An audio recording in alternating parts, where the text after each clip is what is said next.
Reservation लाने के पीछे बेसिक सा जो कॉन्सेप्ट है वो यही है कि जो बैकवर्ड क्लास है उसका रिप्रेजेंटेशन बढ़े। और ये चीज मैं आपको एक एग्जांपल से समझाता हूं। आपने देखा होगा कि जब मायावती जी सीएम बनी थी तो एक माहौल सा बना था कि बैकवर्ड क्लास के लोग आगे आ रहे थे, अलग अलग रूल्स बने, लोग सोच समझ के बात कर रहे थे, कहीं कोई दिक्कत ना हो जाए अगर हम बैकवर्ड क्लास को कुछ बोल दें या फिर उनके साथ कुछ कर दें। अब आप सोच के देखिए, सिर्फ एक बैकवर्ड कैंडिडेट के रिप्रेजेंटेशन की वजह से कितने लाखों बैकवर्ड क्लास को कॉन्फिडेंस और रिस्पेक्ट मिलने लगी।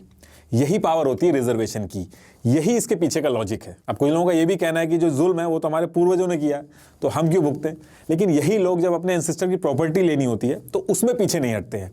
कई लोग ऐसे भी हैं जो रिजर्वेशन के अगेंस्ट में हैं, लेकिन वही सेम लोग ईडब्ल्यूएस की बात पर चुप रहते हैं, क्योंकि इस पूरे मुद्दे पे जब लोग बहस करते हैं तो अपने फायदे और नुकसान को ध्यान में रख के बात करते हैं, लॉजिक के बेसिस पे नहीं करते हैं। एक तरफ एक बच्चा है जिसके माँ बाप एजुकेटेड हैं, सही टाइम पे उन्होंने बच्चे को अच्छे स्कूल में डाल दिया, उसकी 2-2, 3-3 ट्यूशन लगा दी हैं, अलग अलग स्पोर्ट्स भी खिलाए जा रहे हैं, सही टाइम पे उसको लैपटॉप मिल गया, वो अच्छे से लैपटॉप भी चलाना जानता है। वहीं दूसरी तरफ एक बच्चा है जिसके माँ बाप पढ़े लिखे नहीं है, सरकारी स्कूल में बस नाम लिखवा दिया गया है, घर पे पैसे भी नहीं है इसलिए उसको काम पे भी जाना पड़ता है, आसपास का माहौल सही नहीं है, उसने लैपटॉप तो देखा तक नहीं है।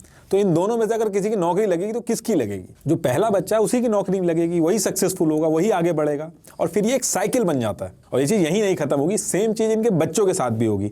जो सक्सेसफुल है वो पीढ़ी दर पीढ़ी सक्सेसफुल होगा, जो अनसक्सेसफुल है उसका खानदान उसी नेवर एंडिंग विशियस साइकिल में घूमता रहेगा। बस लाखों बच्चों में से एक एक्सेप्शन निकल जाएगा, हर कोई उसी का एग्जाम्पल देने लगेगा। आजकल का ट्रेंड है कि जब भी किसी बच्चे को इंट्रोड्यूस कराया जाता है रिजर्वेशन, तो ऐसे इंट्रोड्यूस कराया जाता है कि देखो ये SC ST कैटेगरी का है, इसके नंबर कम थे, उसके बाद भी इसका सिलेक्शन हो गया। लेकिन ये बहुत ही गलत तरीका है, उनको हर एक चीज़ समझानी बहुत ही ज़रूरी है, वरना सोसाइटी की वो जो एक गलत अंडरस्टैंडिंग है उसको लेकर लोगों से लड़ते रहेंगे, नफरत फैलती रहेगी। SC ST कितने पीछे हैं इस बात का आप इससे अंदाजा लगा सकते हो कि भले एजुकेशन में रिजर्वेशन है, नौकरियों में रिजर्वेशन है, लेकिन उसके बाद भी उस रिजर्वेशन की सीट लेने के लिए मिनिमम जो चीज़ चाहिए वो तक नहीं है उनके पास, बैकवर्ड क्लास के पास। एक गांव से निकल के उस सीट को लेना ही अपने आप में एक टास्क है। आप देखते होंगे कि SC ST की काफ़ी जगह ऐसी सीट्स हैं जहाँ पे खाली पड़ी रहती हैं। 81 सीट्स तो PhD कोर्सेज में खाली पड़ी हैं, 16 IITs में। 2020 के डेटा में तो ये था कि 42,000 सीट्स जो थी वो खाली थी SC ST और OBC की।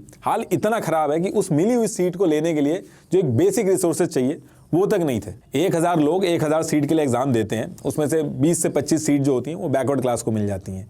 जितने लोगों का नहीं होता है सब मिलके सोशल मीडिया और अपने दोस्तों के सामने इन जितने लोगों को सीट मिली है इनको जलील करते हैं। ये सुनने में बहुत ही नॉर्मल लगता है, लेकिन किसी कम्युनिटी को एक सोसाइटी से कट ऑफ करना बहुत ही पेनफुल है। जो लोग गाँव में रहते हैं उन्होंने खाप पंचायत का नाम ज़रूर सुना होगा, और भी अलग अलग पंचायत होती हैं। वो इतनी स्ट्रॉन्ग क्यों होती हैं?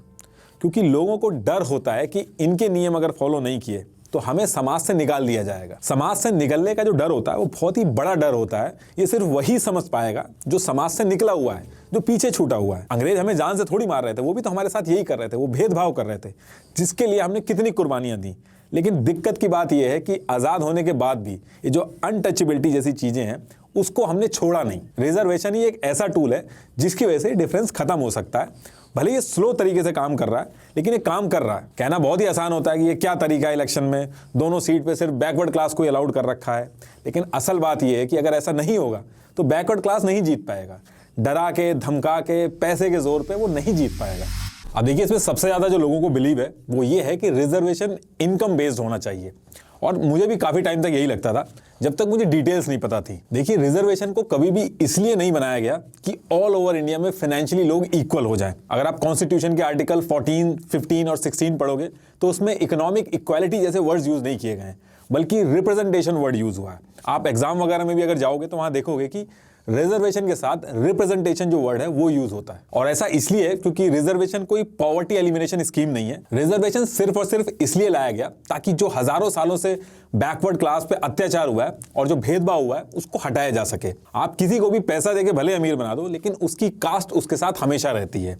अब जरूरी नहीं है कि अगर कोई आदमी अमीर हो जाए तो उसके साथ उसकी कास्ट को लेकर भेदभाव नहीं होगा। अगर गरीबी की वजह से कोई आगे नहीं बढ़ पा रहा है तो उसके लिए national family benefit scheme, national old age pension scheme, MNREGA, NREGA वगैरह ये सारी चीजें हैं। बिलो पॉवर्टी लाइन परिवारों के लिए अलग स्कीम है, सब्सिडीज हैं। सरकार अमीरों पर ज्यादा टैक्स लगाकर गरीबों की और मदद कर सकती है। कॉर्पोरेट टैक्स जो है वो बढ़ा सकती है। गरीबी हटाने के लिए पॉवर्टी वेलफेयर प्लान्स स्ट्रांग होने चाहिए।